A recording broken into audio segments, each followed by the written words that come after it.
today. That's right.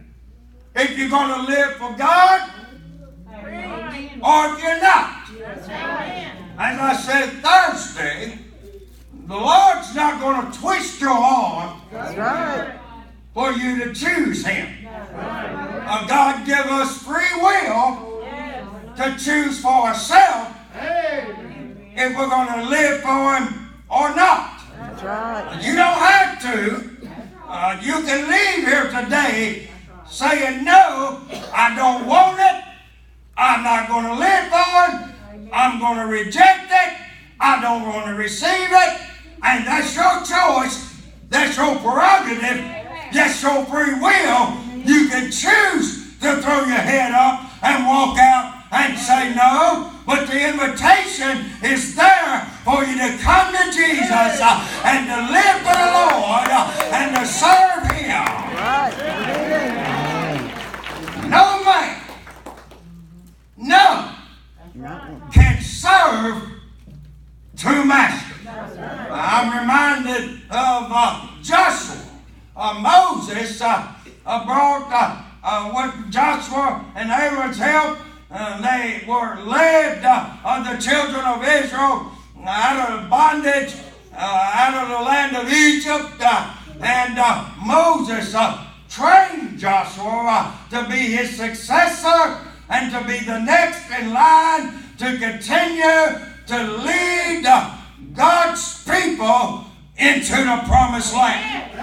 And Moses trained Joshua to live and to serve in the fear of God. Amen. But Joshua never trained anyone to be his successor and to be next to lead the people of Israel. Amen. In fact, we read in the book of Judges in the 2nd chapter that after Joshua died, there arose another generation that knew not God and what God had done for them. Y'all still here with me? We're just 25 years away from apostasy in the church. That's right. If you and I don't begin to teach our children the fear of God, in just a short few years, there'll be a building with no people. Amen. Or there'll be a building filled with people who don't know who God is. You see, we're living in 2018 in a generation that churches are teaching people to live any way you want to. That's right. And we need to get back to some standards and some boundaries and get back to the old-fashioned Word of God and start living and serving God in the fear of the Lord. Somebody say, the fear of God is the beginning of wisdom. That's what the Bible says. I wish I had a few Bible readers here that would say amen with me. But the fear of the Lord is the beginning of wisdom. We're living in a day, I'm trying to hold back, I'm trying to teach you something this morning. I want to be a help to you. We're living in a day where people don't fear God anymore. They'll sing on Sunday mornings, oh, how I love Jesus, and they'll go to the nightclub on Friday night. Y'all got to help me preach. They'll sing and worship on Sunday and live like the devil on Monday. Because there's no fear of God. I don't know about you, but I fear God. I fear God. You see, I know that God doesn't have some power, but that He has all power. teaches us, Jesus himself said, don't fear what man can do to you. Because man can only destroy the body, but fear God who can destroy both your body and your soul in hell. Everywhere I go, everybody says they're saved. You hardly ever meet anybody down to the day that will say, I'm not saved.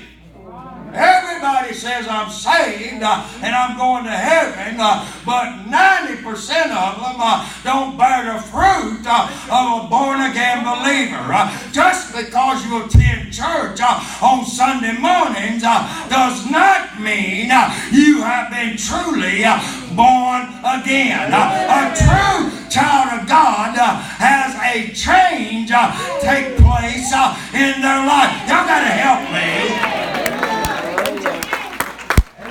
There ought to be some fruit. There ought to be some love for one another. God said, if you don't love your brother whom you can see, how can you love God whom you cannot see?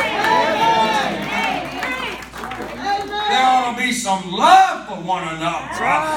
We ought to be able to forgive one another. We ought to have patience and be able to have peace and to have joy. I meet more sad Christians today than I do joyful Christians. All week long. I don't know how I'm going to make it. I don't know what I'm going to do.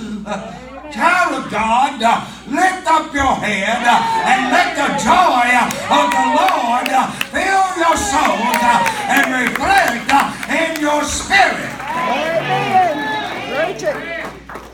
There's too many people today that are trying to serve more than one master. You cannot serve God and the liquor bottle. Amen. You cannot serve God and the pot. Amen. You cannot serve God and the pills. Y'all want me to preach? Preach it. Preach it. I mean, even today behind the pulpit, and I certainly wouldn't call any names because I'm not, there's a lot of good churches in this area and a lot of great men of God that preach the gospel. But we got too many today that are compromising because they're scared somebody might not come back or they might not give their tithes. But we need some men of God that'll stand back with a backbone and preach the word of God. You see, I'm not here to make friends. That's right. I'm not here trying to be popular.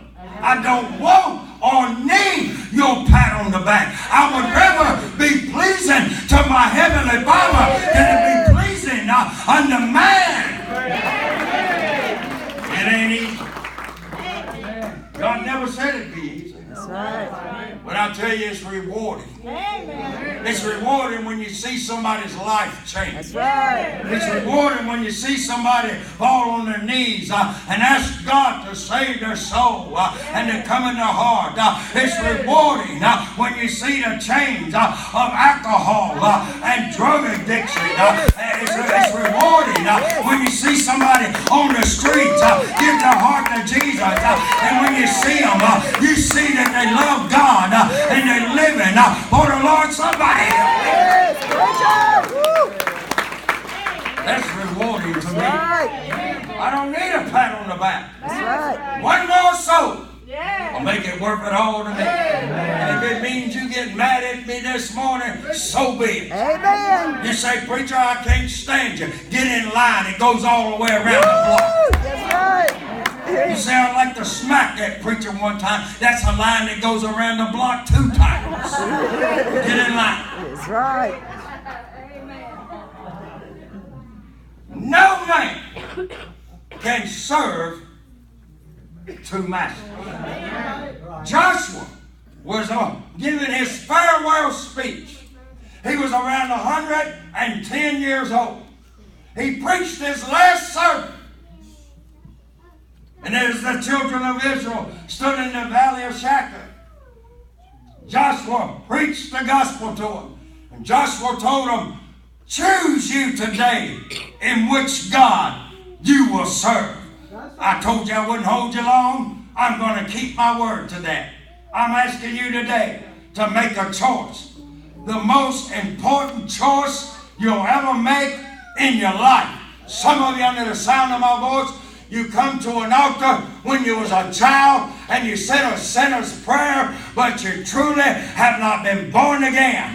You cannot just say the sinner's prayer after a man if Jesus is not drawing you. Only way you can come to God the Father is you must be drawn by the Spirit of God, and you must come through Jesus to the Father. And just because you repeated a prayer does not mean you've been born again. When I got saved, I was under conviction. Never heard about Jesus. I'd heard his name, but I didn't know anything about it. I wasn't raised in church. My parents didn't go to church. I can't remember one time, not one, that they loaded up their car with me and my brother and said, we're going to church. Not one time. I was 21 years old. I'd just come from a rock concert in Greensboro, North Carolina. Motley Crue and a group called Rat. Well, I tell you, you know you in a bad rock group when you call yourselves Rat. Somebody say amen like that. I've been drinking Jim Beam whiskey. I've been doing LSD and Quaaludes. We called it speedballing back then. I was hungover. And on that Monday morning, I went to work and my boss man, I worked in a small paper box company. They made paper boxes and business would buy them and pack their goods in it. Only about 15, maybe 17 people worked there. 2 of them were Christians. And I walked by the machine. I'm still high from the night before. I still got the smell of alcohol on my breath. I'm still speedballing from LSD and Quaaludes. My supervisor was listening to a gospel music station out of Reidsville, North Carolina, WMO. And I walked by and I made fun of him. I laughed at the gospel music because I didn't know any better. And for 2 hours, he called me over and told me about a man named Jesus, and that he died for my sins, and that if I died that day, I was going to go to a burning hell, and I'd never escape. But he told me I didn't have to go to hell. He told me that Jesus took my place on the cross. Well, I didn't understand it, but I was on conviction. That thing bothered me. It worried me. All of a sudden, I'm tossing and turning and saying, oh my, I'm going to hell. I am the biggest sinner in all of the land. I've hurt my parents. I've hurt the friends, my family, everybody that was around me. I was so hateful. I was so mean. I had a quick fuse. I'm only 5'7", but put a fifth of liquor in me, and I'm 10'9". Somebody say, y'all gotta help me. I'm trying to help some of you know what I'm talking about. You thought you was 10'9" last night. I was seeing all of it. And that thing bothered me. It worried me. I'm not bragging. I'm sharing this to tell you where God's brought me from. I'm ashamed of it, Richard, today.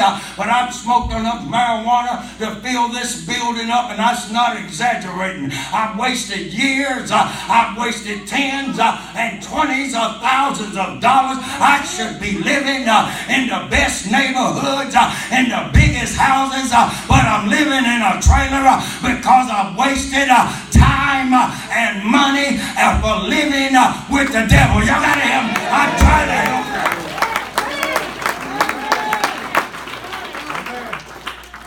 That thing bothered me. I was living